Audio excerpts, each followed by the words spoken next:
Okay, mga sangkay, pag-usapan po natin ito ngayon, itong patungkol po kay Mima. Nako, mga sangkay, ayon po kasi sa report, nasa kote na daw po ng mga pulis ang kung sino mang mga nagpadali kay Mima.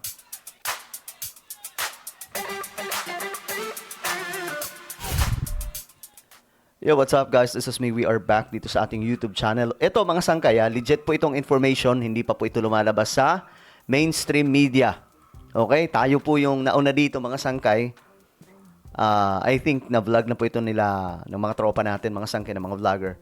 Pero ayun na nga po, nasa kote na daw po ng mga pulis ang mga yumari. Legit na information po yan mga sangkay, 100%. Anyway, sa mga hindi pa po dyan nakakapag-subscribe, makikita nyo po yung subscribe button sa baba ng video na to. I-click nyo lamang po yung subscribe, alright? Sa mga nanonood po, sa Facebook naman, i-follow nyo po yung ating Facebook page. Okay, mabilisan lang po ito mga sangkay kasi gusto ko lang ibahagi sa inyo itong nahuli na daw po mga sangkay, nasa kote na nga daw po ang mga dumali kay Mima. Tayo naman, nakaraan pa mga sangkay, yun na nga po, sinasabi po natin na sana mabigyan po kaagad ng agarang hustisya itong nangyari kay Mima. Kasi nga po, alam nyo, breadwinner po yun ng family nila. At saka sobrang ano nun, kung hindi mo kilala siya, mga sangkay, magja-judge mo talaga siya.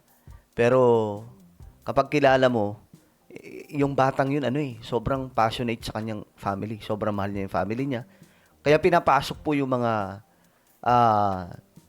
bagay na kung saan alam niya na magkakaroon ng benefits yung kanyang sarili na makakatulong sa kanyang family. I'm talking about business, no? Kasi nagnegosyo po itong si Mima, mga sangkay. Actually, meron din po siyang mga pautang. Pagkakaalam ko pautang po ata ito. Tapos meron po siyang buy and sell. Ngayon, ayon po sa report, mga sangkay, umabot daw po sa 8 million yung utang, no, ng mga nasabing nagpatira sa kanya.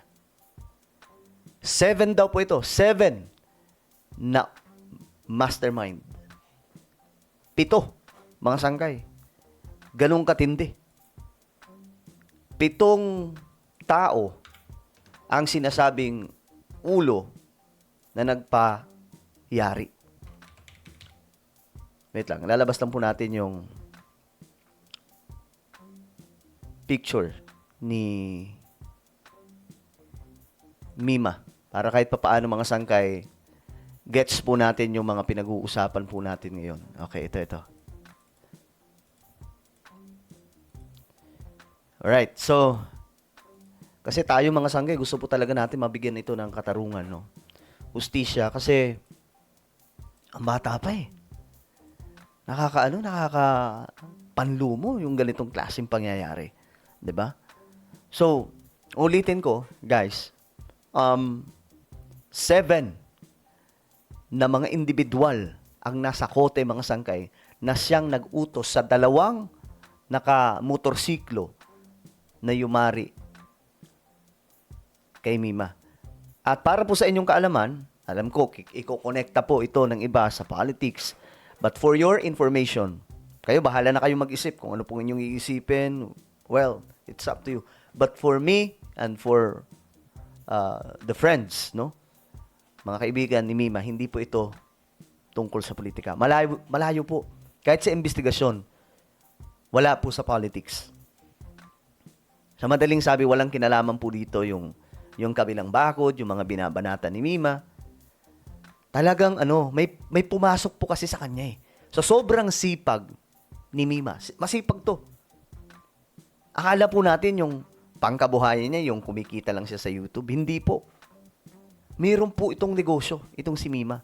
Nagpautang daw po nang umabot na sa 8 million yung nahuthot sa kanya ng grupong yun. Ngayon, mga sangkay, sa madaling istorya, ito, hindi pa po ito nilalabas sa mga sangkay ng media. Pero mamaya-maya, ilalabas na po ito. Inunahan na lamang po natin, mga sangkay. Kasi, ayun na, malamang sa malamang, ang PNP magsasalita na rin po dyan. Pero yun na nga po, 8 million yung nakita daw po At ayon po sa source, mga sangkay, isa daw po ito sa dahilan kung bakit ginawa sa kanya. Mas malalim pa po ito. May mga nagsasabi, mga sangkay, na baka na love scam. Mas malalim pa po doon. Isang grupo na organisado na bagamat hindi po sila yung mga big time, pero mga sangkay, meron po silang sistemang ginagawa. Kung paano po nila niyayari ang isang taong napapasok nila. So itong si Mima ay ganun kasi sobrang sipag nga po ng batang ito. Kala niya kikita siya doon. Yung pala mga sangkay, hindi pala.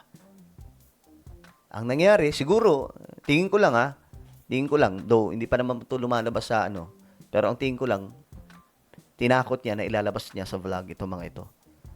Then, inunahan na po siya. Ngayon, yung mga involved, may mga nagtatanong, involved ba yung boyfriend niya? Sino ba yung mga involved? Dito labas na po yung ex niya, hindi po kasali dito yung ex, hindi po kasali dito yung politics. Tumututok tayo ngayon mga sangkay sa tunay na salarin. Kasi kung hindi tunay na salarin yung tututukan po natin, wala rin. Walang kwenta mga sangkay yung gusto natin mangyari. So, ang batang ito ay may negosyo. Mga sangkay. Ngayon, itong grupong ito, pinasok siya. Kinaibigan pa po. Tapos, ayun ang nangyari. Dahil itong si Mima, sagad yung kanyang kasipagan, umasa siya na itong mga taong to matitino. Hindi niya alam, pinapaikot lang siya until dumating na sa punto na mukhang ayaw na pong magbayad. Malaki. At alam naman po natin, yung mga ganyan, mga sangkay, talagang kapag pinitpit mo sila, itutumba. Ganun po mangyayari. Talagang yayariin ka.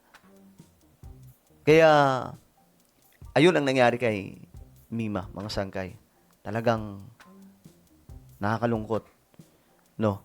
Pero, ang good news naman ngayon, may serve na po yung justice. At, mukhang na mga sangkay, mukhang ito na yung ito na yung hinahanap talaga. Kasi, kahapon, pa yung dalawa, yung mga nakamotor na dumali. Ngayon, mga sangkay, yung nag-utos na. 7 daw. Mga sangkay, nakita ko nga po sa mga vlog ng iba nating tropa. 7 daw po talaga. 7 na individual sa isang grupo. Madami-dami din, no? Pambihira. Isang grupo. Actually, kahit nga 3, pwede na silang mag-operate. Ngayon, 7 pala. Ibig sabihin, medyo sila, lumalago yung kanilang grupo. Kaya mag-iingat kayo yung mga negosyante. Bago kayo magpa-invest, bago magpa-utang, o kung ano man, bago magbigay ng isang kung anumang negosyo nyo, kilalanin nyo po muna kung sino yung mga yan. Dahil, alam nyo naman po yung panahon natin ngayon, mga sangkay, ang dami pong nangyayari na talagang namang very alarming, no? Well, ano po ang inyong opinion, mga sangkay? Lalabas to sa media. Okay, lalabas to sa media ngayon or maya-maya lamang. Alright? Comment down below. Balikan po natin yung update tungkol dyan. Alright? Mag-ingat pong lahat. God bless everyone.